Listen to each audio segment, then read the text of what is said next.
숨을 내쉬어 만물을 잊게 하시고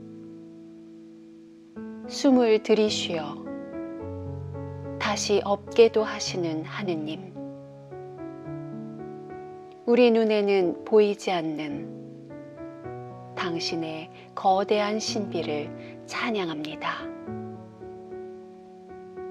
우리를 제자 삼으시고 길을 안내하시며 우리를 참 자유로 인도하시는 주님, 우리로 쳇바퀴 같은 일상에서 벗어나 깊은 진리의 세계로 나아가 새로운 단계로 접어들게 하소서. 눈이 어두운 이가 보기에 어리석은 자처럼 손해와 이익을 떠나 주님 만난 감격으로 살게 하시고, 눈이 밝은 이가 보기에 어린아이처럼 과거와 미래를 떠나 지금 여기를 살게 하시며, 눈이 활짝 열린 이가 보기에 예수처럼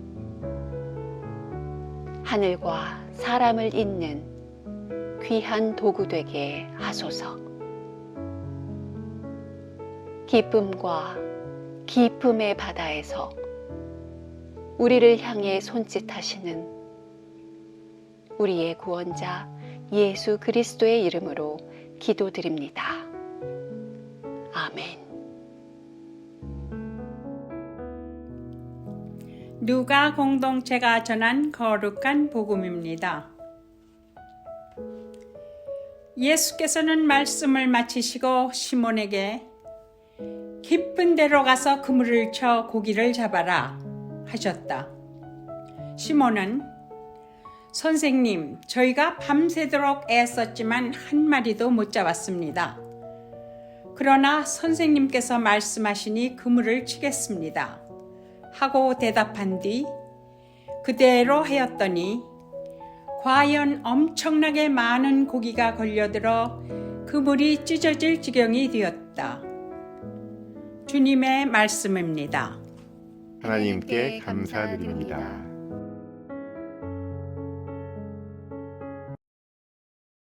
할렐루야. 하나님 아버지와 우리 주 예수 그리스도로부터 오는 은혜와 평강이 이 자리에 계신 모든 분들과 함께 하시기를 바랍니다. 영국의 셜록 홈즈를 꿈꾸던 탐정이 있었습니다. 이 사람은 아주 유능하기로 소문난 탐정이었습니다. 게다가 사건을 맡았다 하면 거의 100% 해결해내는 소문난 탐정 회사에 다니고 있었습니다. 그런데 어느 날 상사가 이 탐정을 부르는 거예요.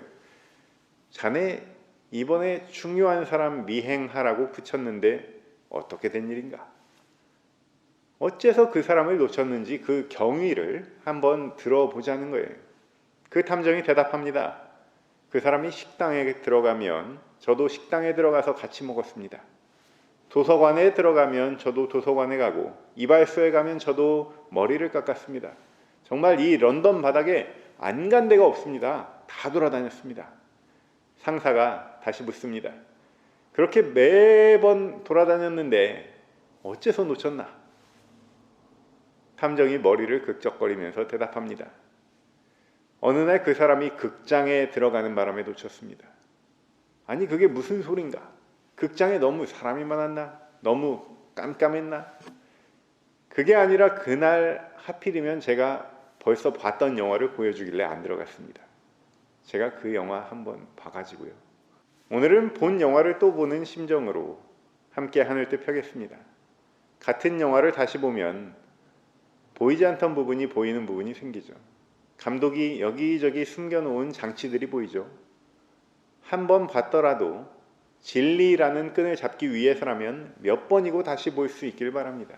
이렇게 말씀드리는 이유는요, 오늘 우리에게 주신 하나님의 말씀 누가복음서에 나오는 베드로가 그물이 찢어지도록 고기를 잡는 장면은 우리가 너무 잘 아는 장면이기 때문입니다. 잘 아는 얘기, 다 아는 얘기 속에 여러분 진리가 감춰져 있습니다. 그러나 분명한 것은 누군가는 우리가 복음을 흘려듣기를 원한다는 거예요. 하나님 나라가 확장되는 것이 아니라 줄어들기를 바라는 존재들이 있습니다. 그들은 우리가 껍데기만 붙잡고 사랑하기를 바랄 것입니다. 우리는 그들의 속삭임이 아니라 예수님 말씀을 귀히 받아들이는 거룩한 사람들입니다. 다시 들여다봄으로 진리로 한 걸음 더 나아가시기를 주님의 이름으로 축원합니다. 저는 개인적으로 이 본문에 대한 애착이 있습니다. 30년 전쯤 어느 토요일이었어요. 그날은 전도사님이 안 계신 거예요. 그래서 아버지가 이 말씀으로 중고등부 성경 공부를 해주셨어요. 강대상 위에서만 들려주는 그런 말씀만 듣다가 이 아버지랑 대화하듯이 궁금한 것을 물어보면서 나누던 그 시간 잊혀지지가 않습니다. 그날의 결론은 다 버리라는 말씀이셨습니다. 예수를 좇으려면 다 버리고 즉시 따라가라는 말씀은 제 신앙 형성에 아주 큰 영향을 미쳤습니다. 그런데 사실 제 아버지는 다 버리는 사람이라기보다는 다 모으는 분이셨어요. 집에 책이 한 15,000권 있으셨고 수석도 수집하시고 우표도 수집하시고 레코드도 수집하시고 배지도 수집하시더니 언젠가부터 세계 여행을 다니기 시작하시면서 50여 개국을 돌면서 각종 기념품들을 수집하셨습니다. 노년에는 십자가도 수집하셨어요. 이쯤 되면 집이 박물관이죠. 덕분에 저는 많이 보고 배웠습니다. 성인이 돼서도 집에만 가면 구경할 거리가 많아서 참 좋았습니다. 그렇지만 이번에 이사를 하셨더라고요. 그래서 결국 말씀대로 다 버리는데 수고를 많이 하셨습니다. 저는 반대로 다 버립니다.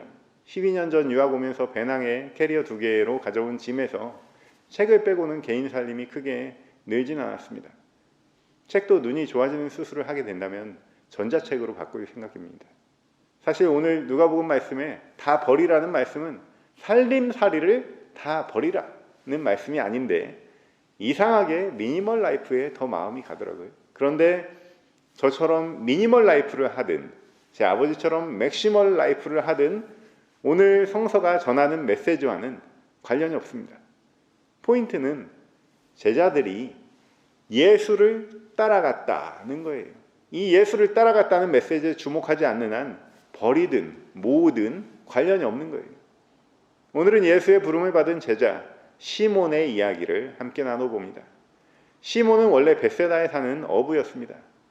벳세다는 갈릴리 호수 북쪽입니다. 오늘 예수와 만난 장소는 갈릴리 호수 서쪽의 게네사렛 바닷가입니다. 약간 거리가 좀 있다는 점을 기억해 두십시오. 예수께서 게네사렛 호숫가에 서서 하나님 말씀을 전하고 있었습니다. 그런데 사람들이 점점 너무 많이 몰려온 것 같아요. 10명, 20명이면 그냥 전해도 될 텐데 호숫가 전체에 사람들이 가득 찼다면 조금 방식을 바꿨어야 했습니다. 그래서 예수께서 호숫가를 한번 쭉 둘러보셨는데 마침 어부들이 보이는 거예요. 그들은 조업을 마치고 그물을 정리하고 있었습니다. 그중 하나가 시몬의 배였다고 성서는 기록하고 있습니다. 졸지에 시몬은 예수님을 태우고 호숫가에서 조금 떨어진 데로 모시고 갔습니다. 호숫가에 넓게 몰려든 사람들 모두에게 소리가 전해지게 하려면 무태에서 조금 떨어져서 전하는 게 효율적이었을 거예요. 아까 호숫가에서는 예수님께서 서서 말씀을 전하셨는데 유대 문화에서 이것은 공식적인 말씀 선포라기보다는 성경에 대해서 묻고 답하는 그런 형태였을 거예요. 이제 호수 위로 올라와서 예수님이 어떻게 계십니까? 배에 앉아 군중을 가르치셨다. 여러분 2주 전에 나사렛 회당에서 이사야서 말씀 두루마리를 봉독하시고 자리에 앉으신 예수님 모습을 기억하시는 분들이 계실 거예요. 자리에 앉는다는 것은 곧 가르침이요 오늘날 설교를 말하는 것이라고 할 수 있습니다. 어느새 예수님 말씀이 끝났습니다. 그런데 시몬에게 느닷없이 한 가지 미션을 주세요. 깊은 데로 가서 그물을 쳐 고기를 잡아라. 시몬은 알쏭달쏭 했을 거예요. 분명히 그날 물고기 잡는 일은 다 마쳤고 그물까지 정리하다가 갑자기 수행비서처럼 예수님 모시고 말씀을 듣게 된 하루였는데 거기다 한 가지 더 할 일이 있는 거예요. 이상한 날입니다. 이상한 날에 이상한 미션도 부여받았습니다. 더 이상한 것은 예수님의 직업군이 달랐다는 거죠. 목수의 아들이 베테랑 어부에게 어디로 가서 물고기를 잡아보라고 합니다. 여러분 살면서 이상한 날이 있지 않습니까? 이상한 일을 왠지 해야 될 것 같은 그런 콜링이 강하게 느껴지는 날이 있지 않습니까? 제가 20살 때 서울역에서 기차표를 끊으려고 서 있었습니다. 앞에 줄이 쭉 늘어서 있는데 제 앞에 있던 군인 아저씨가 뒤를 휙 돌더니 기차표를 손에 들고 이 표를 가지라는 거예요. 표값은 안 받겠다는 거예요. 그러고서 웃는 얼굴로 떠났습니다. 저는 그분 덕분에 시간에 맞춰서 3시간 거리의 시험장에 도착했고 영어 시험을 보고 해외 방문단에 뽑혔습니다. 그 사람은 최소한 저한테는 천사였어요. 그 사람은 조금만 기다리면 환불받았을 텐데 왜 그런 이상한 행동을 했을까? 아직도 의문입니다. 이런 이상한 일들을 얼굴을 우리가 맞대고 털어놓자면 다들 한 보따리씩 나올 겁니다. 좋은 기억만 따지면 이 세상은 하나님 나라가 따로 없습니다. 우리 교우들 가운데도 이상한 분들 많으시죠. 우리가 친교를 안 한 지가 한참 됐지만 얼마 전에 설날이 다가오니까 떡국이라도 한 그릇 먹자 해가지고 이 얘기를 하던 중에 보니까 서로 재료를 본인이 준비하시겠다고 우기는 바람에 제가 낄 틈이 없었습니다. 제가 이 국물을 내려고 소 한 마리 잡으러 간다고 해도 소용이 없는 거예요.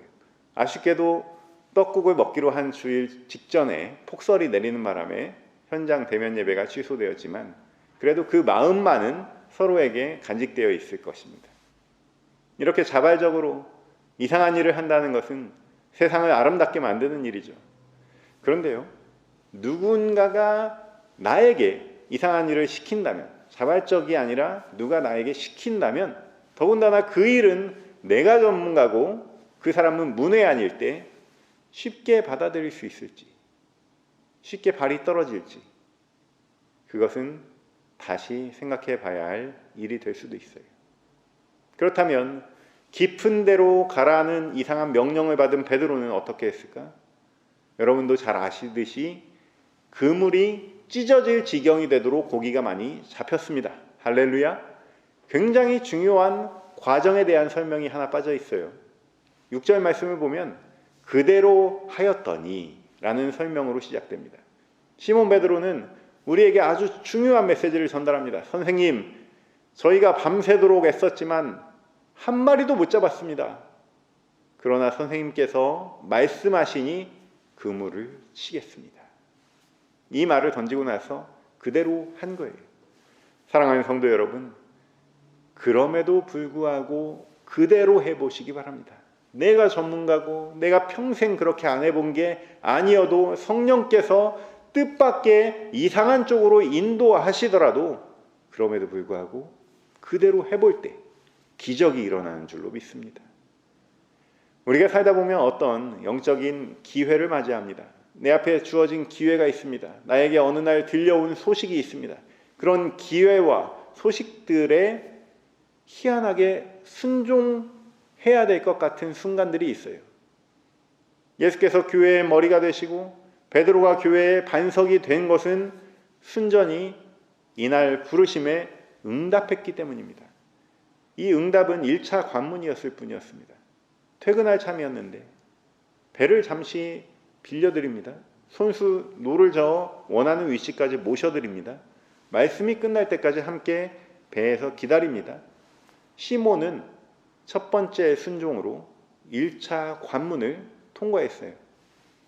그렇게 배를 대고 예수의 말씀을 가장 가까이서 듣고 나니까 예수께서 2차 관문을 가리키십니다. 말이 안 되는 제안이에요. 그것은 해보다 마나 뻔합니다. 경험이 말해주고 직감이 말해주지만 그럼에도 불구하고 선생님께서 말씀하시니 이 부분이 중요한 거예요. 시몬은 여기서 선생님이라는 칭호를 사용합니다. 관계가 재설정되는 순간이에요. 거리의 말씀 선포자와 어부의 관계에서 스승과 제자의 관계로 진입합니다. 시몬은 그대로 합니다. 제자도의 일원칙이에요. 스승의 가르침대로 안 할 거면 제자 되는 이유가 없습니다. 순종하며 그대로 행하였더니 이치에 맞지 않는 놀라운 만선을 경험하게 됩니다. 그렇게 2차 관문을 통과해요. 이쯤 되면 한 가지 물음이 생깁니다. 왜 시몬은 순종했을까? 왜를 알아야지 우리도 순종하죠. 시몬은 어떤 이유로 그 말도 안 되는 이상한 명령에 순종했을까? 제가 내린 결론은요, 처음 순종했을 때 이미 결정됐다입니다. 중동 지역에서 이웃을 돕고 환대하는 것, 내 소유를 내어주는 것은 당연한 문화입니다. 우리 한국이 예의지국이라고 하잖아요. 중동은 환대지국이에요. 시몬은 밤을 새워서 물고기를 잡으려고 노력을 했고 피곤했을지라도 순종을 했습니다. 거기까지는 문화적인 측면도 있는 거예요. 내 소유를 필요로 하는 사람이 있다면 기꺼운 마음으로 빌려줍니다. 그런데 그 순종이 사실은 부르심에 대한 응답이었던 거예요. 수많은 어부들이 있었고 수많은 배가 있었을 텐데 왜 시몬이었을까? 우리 주님께서는 시몬을 지목하신 것입니다. 여러분, 우리에게 누군가 도울 일이 발생했다는 것은 수천만 분의 일의 확률을 뚫고 내 눈앞에 보여진 거예요. 내 귀까지 들렸다는 것은 성령께서 우리를 지목해서 기회를 주시는 거예요. 우연 같지만 필연이에요. 주님께서 시몬을 지목하시고 시몬을 꼼짝없이 그 설교 시간 전체를 배에 함께 타고 있었어야 되는 그런 상황이었습니다. 그런데 우연히 베푼 호의가 나에게 복으로 돌아오는 경우를 여러분도 경험하신 분들이 계실 거예요. 시몬은 우연히 호의를 베풀었고 곧 큰 복을 받게 됩니다. 예수께서 배에 앉아서 가르치시는 모습을 시몬이 가까이서 지켜보니까요, 우리가 누군가의 얘기를 들을 때 보통 이해하는 내용이 20% 정도 된다고 하잖아요. 아이들은 훨씬 높죠. 그냥 귀를 기울이지 않아도 아이들은 다 듣지만 어른이 되면 평균 그 정도 됩니다. 그 나머지 시간에는 생각을 하죠. 여러분도 편하게 생각도 하시면서 들으셔도 됩니다. 설교자들은 다 알고 있어서 했던 설교 또 하고 했던 말 또 하고 하는 거예요. 우리는 들을 때 생각하고 생각해야 될 때 행동하고 행동해야 할 때 무슨 일인지 먼저 들어보려고 합니다. 평범한 소시민이었던 시몬도 이날 예수님 말씀이 어떤 내용이었는지 간간히 들었을 거예요. 대신 이 사람은 누군데 나한테 배를 대라 말아라 하는 것인가 부터 시작해서 사람들은 이 얘기를 왜 듣고 있는가, 말씀 참 잘하시는구나, 이런 생각들 속에 사로잡혀 있었을 것입니다. 또한 가까이 있으면서 이분과 함께 있다는 것이 참 좋다, 감사하다, 복되다 하는 생각이 들었을 것입니다. 그러면서 들려온 20%의 말씀이 시몬 안에서 작동을 하는 거예요. 듣다가 감화되는 거예요. 감동되는 거예요. 우연한 만남이었고 나도 모르게 자연히 순종한 결과가 결국 우리 그리스도의 역사를 바꿀 위대한 순종으로 연결된 거예요. 사랑하는 성도 여러분, 우연한 스승과의 만남을 사모하시기 바랍니다. 호련히 순종만 해도 가까이만 바짝 붙어 있어도 남남의 관계에서 스승 제자 사이에 관계가 되는 거예요. 스승 하시는 말씀이 내 삶을 인도하고 하나님의 영원의 기쁨을 경험하게 해줄 줄로 믿습니다. 실제로 많은 기업들의 사장들이 비서 출신인 경우들이 많죠. 한때는 삼성 사장단의 47%가 비서실 출신이었다고 합니다. 비서들은요, 종업원이 아니에요. 사원이 아니에요. 사장의 손과 발이 되다 보면 그냥 사장처럼 생각하지 않으면 그 일을 해낼 수가 없는 거예요. 오늘 선상에 예수와 한 배에 타고 있던 시몬은 예수의 부르심을 받았습니다. 오래전부터 교회의 상징은 배였는데 우리 주님께서도 이 교회라는 배에 여러분들을 초청하시는 거예요. 여러분은 예수의 시각에서 세상을 바라보게 되어 있습니다. 예수께서 느끼신 연민을 여러분도 느끼고 예수께서 베푸신 사랑을 여러분도 베풀고 예수께서 달리신 십자가에 우리도 그리스도와 함께 십자가에 못 박혀 주님과 함께 죽고 주님과 함께 부활하여 주님 안에서 살아가는 공동체로 선택되신 줄로 믿습니다. 다시 물음으로 돌아가 봅니다. 왜 시몬은 예수의 말씀에 순종했는가? 지금은 우리가 예수 그리스도를 나의 구주로 삼았기에 당연히 순종할 테지만 시몬은 그리스도인이 아니잖아요. 교회도 안 다녔잖아요. 시몬은 먼저 순종했기에 예수를 알게 되었습니다. 부르심에 순종했더니 가까이 있게 되었고 결국 시몬의 마음에 사랑이 싹트게 된 거예요. 사랑하는 스승의 시선에서 스승의 숨결을 느끼며 결국 이러한 위대한 고백이 터져 나오게 된 것입니다. 선생님께서 말씀하시니 그물을 치겠습니다. 할렐루야. 사랑하는 성도 여러분, 인생길에서 선생님을 만나시기 바랍니다. 예수의 진리로 인도하는 선생님을 만나는 여정이 바로 인생이에요. 그 길 안내자의 지도에 순종하시기 바랍니다. 우리가 신년이라고 해서 운동을 하려고 해도 수천 가지 비법 중에 누군가의 프로그램을 따라갑니다. 신앙생활을 함에 있어서도 우리가 어떤 신앙서적을 읽어야 하는지, 우리가 아침 기도, 저녁 기도 어떻게 해야 하는지, 세상 돌아가는 것을 어떻게 해석하고 어떻게 행동해야 하는지 그 모든 것을 지금 내 단계에서 안내하는 선생님이 우리에게는 있습니다. 만나야 하는지 몰라서 안 만나는 거예요. 꼭 살아있는 사람일 필요는 없어요. 어떤 시인이 될 수도 있고 어떤 사상가나 과학자가 될 수도 있습니다. 이렇게 스승 만나는 인생은 신앙생활 2.0이라고 저는 생각합니다. 그리스도인들을 보면요, 너무 정신적인 뎁스, 정신적인 그 쌓여있는 것이 너무 얇아요. 층층이 쌓아 올려진 스승제자 간의 경험이 없어요. 그 경험은 순종해본 경험, 생각해본 경험, 그리고 질문해본 경험이에요. 제가 생각하는 교회라는 공간은 목사를 유일한 스승으로 삼고 다니는 그런 공동체라기보다 이런 자신의 경험을 소그룹 가운데 서로 나누고 차이를 즐거워하며 그 각자의 배움과 감격이 대그룹 차원에서는 찬양으로 승화돼서 하나님께 크게 절하는 공동체, 즉 예배하는 공동체인 줄로 믿습니다. 그럼 이제 질문을 바꿔봅시다. 왜 예수님은 시몬 베드로를 선택하셨는가? 다시 말씀드리면 하나님께서는 과연 어떤 사람을 부르시는지에 대한 물음입니다. 시몬의 순종을 통해 우리는 어떤 마음을 가져야 되는지 알게 되었습니다. 스승의 부르심을 사모하는 마음을 가져야 되는 것은 알게 되었는데, 그렇다면 어떤 사람을 하나님이 부르시냐? 성서에 나와 있는 시몬에 대한 기록들을 살펴보니까 세 가지로 좁혀집니다. 첫째로 일단 해보는 사람이에요. 이건 굳이 설명하지 않아도 시몬이 얼마나 다혈질이고 행동파인지 우리가 잘 알고 있습니다. 좀 더 자세하게 들여다보면 시몬은 깨닫기 전에 행동부터 하는 사람이에요. 베드로가 물 위를 걷는 모습 기억하십니까?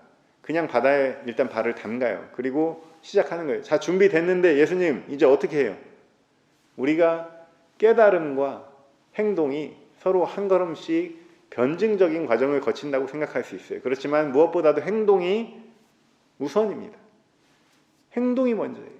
행동을 여러 번 반복을 해도 이 깨달음이 없을 수도 있어요. 그렇지만 굴하지 않고 그냥 하는 사람이 하나님의 부르심을 받습니다. 대한민국에서 가장 사랑받는 사람 중에 한 사람 꼽자면 여러분 누가 떠오르십니까? 저는 김연아가 떠오릅니다. 김연아에게 그렇게 연습에 몰두할 수 있는 그 비결이 뭐냐? 기자가 묻습니다. 김연아는 이상한 질문도 다 받다는 듯한 표정을 지으면서 이렇게 대답하죠. 뭔 비결이요? 비결이 어딨어? 그냥 하는 거지. 공부를 하더라도 운동을 하더라도 비법을 먼저 찾으면 이상한 겁니다. 그냥 하는 거죠. 하고 싶으니까 책상에 앉았고 하고 싶으니까 스케이트를 신는 건데 누가 시켜서 하는 게 아닌데 그냥 하는 것이 상책입니다. 그러다 보면 비법도 눈에 들어오게 돼 있고 또 나만의 비법이 또 생기게 돼 있죠. 베드로는 우리도 알지만 항상 완성형 제자는 아니에요. 실수도 많습니다. 그러나 신앙의 궤도 안에 들어왔으면 그냥 하는 것이 바로 신앙입니다. 이것을 정진이라고 합니다. 둘째로 듣는 사람입니다. 베드로의 본명이 시몬이잖아요. 유대 사람들 이름에도 다 뜻이 있어요. 바로 이 시몬이라는 뜻은 하나님께서 들으셨다는 뜻입니다. 야곱의 아들 중에 시므온이라고 있죠. 이 또한 같은 뜻입니다. 야곱의 첫째 부인 레아가 임신해서 아들을 낳았는데 이렇게 고백합니다. 내가 차별 대우를 받아 하소연하는 소리를 들으시고 야훼께서 아들을 주셨구나. 중세 신학자 토마스 아퀴나스는 요한복음서 강의에서 시몬의 이름 뜻을 순종하는 사람이라고 해석했습니다. 말 잘 듣는 어린아이가 순종하는 어린아이잖아요. 하나님과의 관계에서 잘 듣는 성도가 순종하는 성도라는 것을 의미한다는 거예요. 그러므로 여러분, 잘 듣는 것이 곧 순종인 줄로 믿습니다. 셋째로 준비된 사람입니다. 시몬은 사실 어쩌면 예수의 눈에 띄는 곳에 있으려고 미리 준비했을지도 모르겠습니다.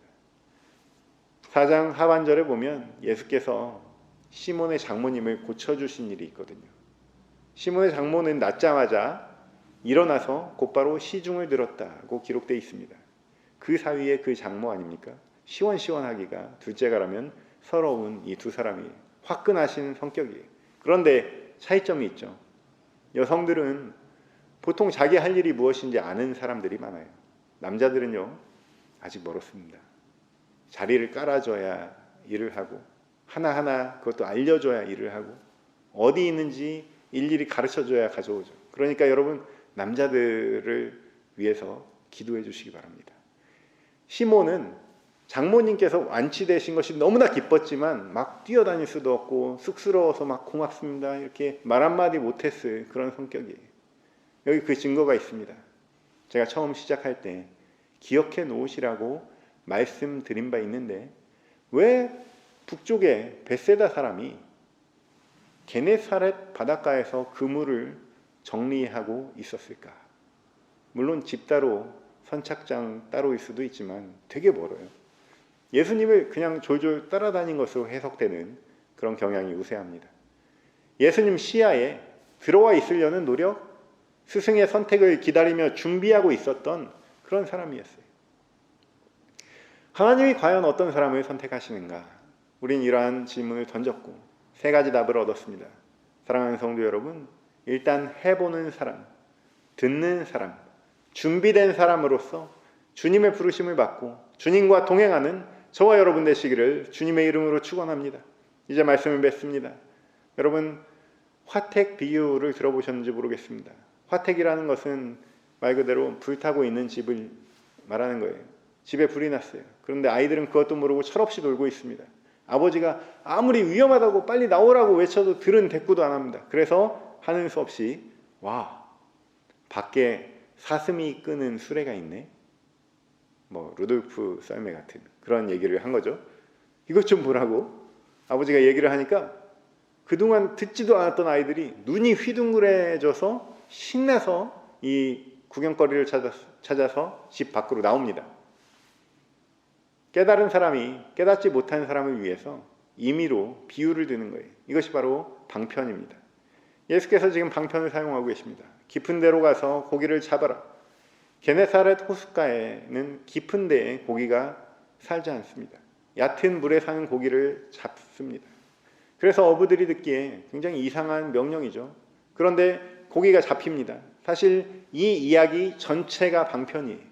우리가 주목할 것은 순종하여 고기를 많이 잡는 것, 어떤 물질 축복, 영적 축복을 풍성하게 받는 하나의 기적 이야기가 아니에요.